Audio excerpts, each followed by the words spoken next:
Well, we're back here at the Hall of History, and today we're going to look at the response really to the robber barons and how the workers of the nation are uniting. In reality, the workers are being exploited by the big businesses. There's not too much you know, trouble about that. American labor works about 12 hours a day, 6 days a week, and it says men often work about 7 days a week. No benefits, no vacation, no sick leave, no unemployment. There was nothing for the workers. There was no kind of compensation for unemployment, for overtime, or anything. An interesting fact here: in 1882, 675 factory workers are killed each week. Conditions are horrible. There's no safety features. There's no OSHA. They were, it was they were being exploited. There's really not too much argument on that. Women and children, they must work too, just to keep the family to survive. It says 20% of the children are 12 work full time. They just work in what, essentially what was sweatshops, doing very menial labor. Children could earn an average of 2 cents an hour. If you think today the national average, minimum wage is what, $10 or so. 2 cents an hour. Who would ever work for that? Women earn half as much as their male counterparts. Again, you're looking at the 1890s to the turn of the century, and men were thought to do a better job than the women. Whether that probably was not true, but most people thought that. Well, in response to this, he started having the labor unions start to organize.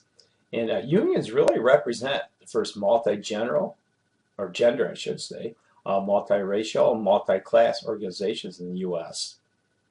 And it's interesting, this was the first group, the labor unions, really to bring everybody underneath one umbrella. And you can read the different labor unions here and look at those. But this was really the advent of the labor union.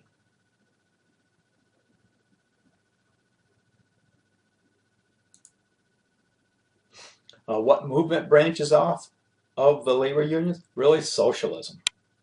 The exploitation of the workers and the accumulation of wealth by the rich really caused tension. And probably one of the most important labor union organizers was Eugene Debs with the International Workers of the World, and pushed for national socialism. Socialism, we'll look at a little bit later when we get into the Soviet Union, but everybody was working for a common cause.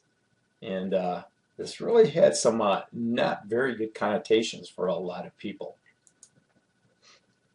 What occurred to the new socialist outlook? Well, strikes. When workers voluntarily refused to work, they're hoping to shut down the factory and to force the owners of the factory to take a look at the grievances.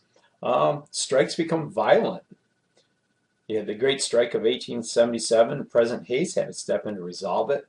A big one was at Haymarket Square, where 1,200 people were protesting in Chicago in 1886, and over 400 strikers and 4 police are killed during the riots. Again, there was not this, or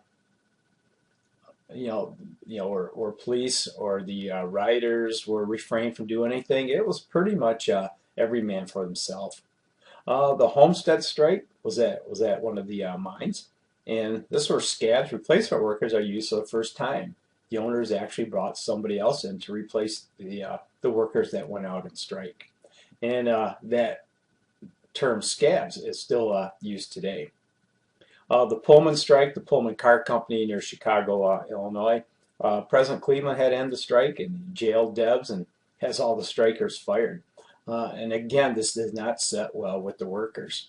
But people were afraid of the connotations of this whole idea of socialism and workers, becoming violent. What was America's reaction to the strikes? Well, once the violence happened, public opinion really turned against the laborers. Companies began to subvert union activities. Employers are forced to sign what was called the yellow dog contracts, where employees could not be part of a union. Organizing becomes increasingly difficult. Laws are passed limiting union activity. And the fear of socialism really leads to that loss of favor.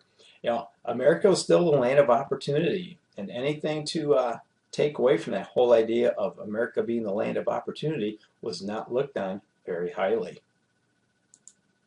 And that ends our lesson for today.